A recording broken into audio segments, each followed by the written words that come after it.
ये पूरी प्रकृति खुली हुई किताब है। सुनने आ जाए ना तो लिखने बोलने आ जाएगा। जिस दिन सुनना सीख जाओगे उस दिन लिखना स्वतः सीख जाओगे, बोलना स्वतः सीख जाओगे। इसलिए सबके लिए जब तक आप अच्छा श्रोता नहीं बनोगे तब तक अच्छा आप लेखक नहीं बनोगे, अच्छा वक्ता नहीं बनोगे। अच्छा लेखक या अच्छा वक्ता बनने के लिए एक अच्छा श्रोता का होना जरूरी है। आप लोगों की क्लासेस में हम इतनी प्रयास क्यों कर रहे हैं? लगातार प्रयास के पीछे हमारा उद्देश्य है, हमारा विजन है, हमारा गोल है आपको एक अच्छा श्रोता बनाने की। आप जिस जिस संस्था से निकले हो, जहां से भी निकल के आए हो, उनकी शिकायत नहीं, मैं उनकी शिकायत नहीं कर रहा हूं, लेकिन मैं इतना जरूर बोलूंगा कि उनके पास में कोई विजन ही नहीं था जो आपको एक श्रोता बना सके। वो केवल भीड़ में आपको खड़ा किए और भीड़ के ताली बजाने वाले दर्शक तो जरूर बना दिए, बोलने वाला वक्ता आपको बना नहीं पाए।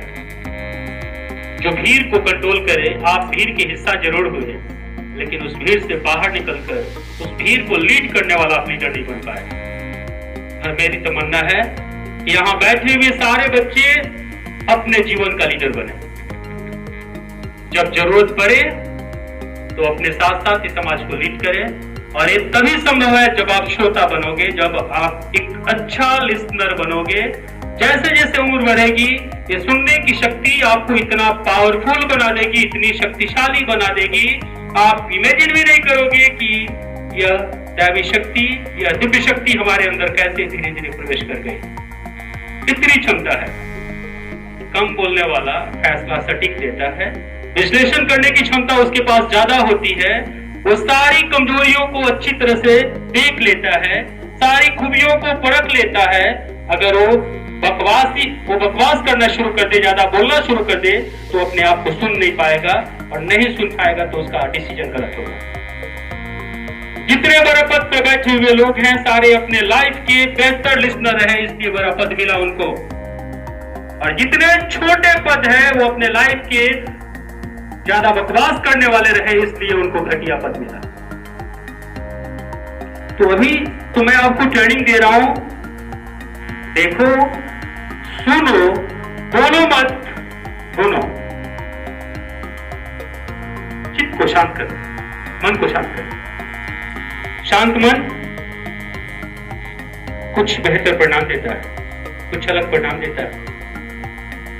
और इसी की कमी pre nursery to up to now आपको परेशान की। अभी से जो बीत गई बात गई, अभी जो वक्त है, इस वक्त का इस्तेमाल करें। हम क्लास में अगर किसी क्लास से सर शोर आती है, इसका मतलब कि उसमें बकवास ही ज्यादा है, बकवास करने वाले ज्यादा है, अपना टाइम ज्यादा वेस्ट करते हैं।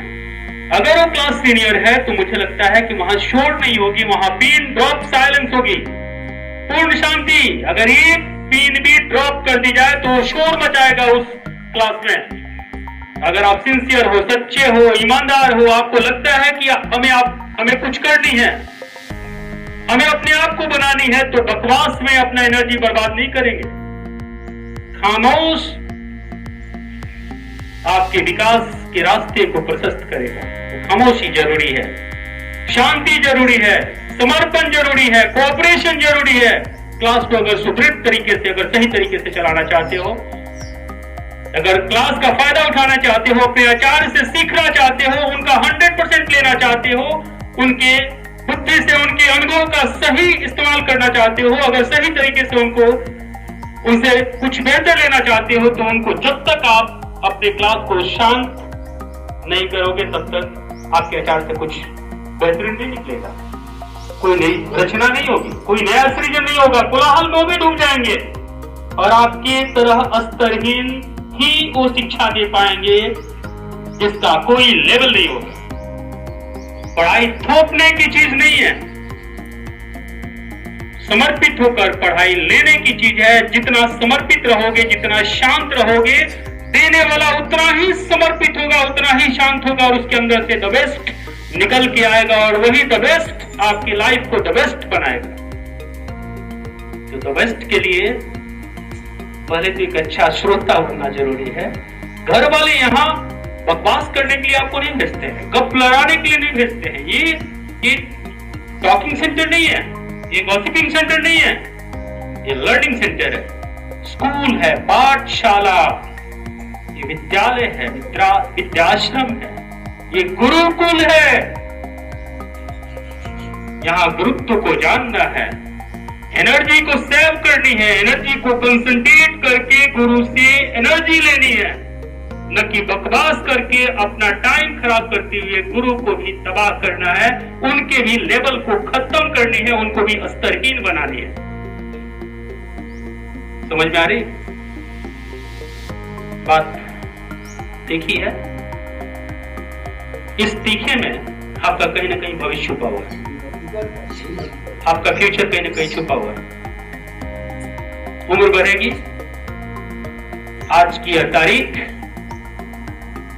जब आज से 10-15 सालों के बाद पीछे मुड़ के देखोगे तो कभी मेरी बात याद आएगी कि मुन्ना सर ने कभी आज से 10-15 साल एक बात बताई थी कि खुद को सुनो, अपने पर फोकस करो, अपने शांति को परखो, अपने एबिलिटी को जज करने की कोशिश करो, सामने वाले को समय दो बोलने के लिए, अपने क्लास को शांत बनाओ, एक दूसरे को कोऑपरेट करो, एक लर्निंग इन्वायरमेंट क्रिएट करने की कोशिश करो। सर ने कहीं बोला था, हमने उनकी बात को इग्नोर किया और आज जहां पे हमें होनी चाहिए, जहां पे हमें खड़ा होना चाहिए, शायद वो हमारे लिए प्लेटफॉर्म नहीं है। तो बाद में पछताने से क्या, कोई मतलब नहीं होता। अफसोस पछतावा तो वो करते हैं जो जिनको लगता है कि नहीं हम गलती कर दिए, सुधार करने की जरूरत नहीं है। वो अज्ञानी नहीं होते, लापरवाह होते हैं। आप लापरवाह नहीं होना। इस कड़ाके की सर्दी में सारे गर्म कपड़े में लिपटे हुए, कहीं कंबल में, कहीं हीटर में बैठे हुए, घर से नहीं निकल रहे हैं। और इस बात का प्रमाण है कि आप सीखने के लिए आए हो। घर वालों ने आपको सपोर्ट किया, आपकी व्यवस्था की, यहां तक पहुंचा दी और मेरी जिम्मेदारी बनती है कि हम इस व्यवस्था इन द सेंस आपकी उपस्थिति का फायदा आपको हम दे। आपको खाली हाथ न लौटने दें, आपको खाली हाथ न लौटने। क्या सैटरडे की क्लास हमारी होती है, शनिवार को जो क्लास हम लेते हैं, इस क्लास में हम बकवास के लिए क्लास लेते हैं? आपके टाइम वेस्ट करने के लिए क्लास लेते हैं? बाबू मेरे, मंडे टू फ्राइडे आप सीरियस अपने टॉपिक पे काम करते हो, अपने सब्जेक्ट पे काम करते हो। हमारी कोशिश होती है सप्ताह का एक ऐसा दिन, एक ऐसा वर्कशॉप जो आपके जीवन के लिए महत्वपूर्ण है, आपके भावी भविष्य के लिए जरूरी है, जो आपके कॉम्पिटिटिव लाइफ के लिए जरूरी है, वो माहौल हमें यहाँ देने की कोशिश करते हैं। हम आपकी उस कमी को मारने की कोशिश करते हैं जिस कमी के चलते आप अपने जीवन में कहीं पिछड़ न जाए। हमारी कोशिश होती है एवरी सैटरडे आपकी बहुत सारी वीकनेस को बाहर निकालें। जिस भाषा के ऊपर हम फोकस करने की कोशिश कर रहे हैं, बाबू नेचर और सिग्नेचर जैसे बदलता नहीं है। भाषा इस बचपन में जो डेवलप कर लोगे, इस उम्र में कभी खत्म नहीं होगी वो पावर। इसलिए जीवन में भाषा का कितना महत्व है किसी से छुपा नहीं है। शिष्टाचार, सदाचार, भाषा, पंक्चुअलिटी, यही तो हमारे जीवन को प्रशस्त करते हैं, आगे बढ़ाते हैं, आगे ले जाते हैं। तो ध्यान रखना है।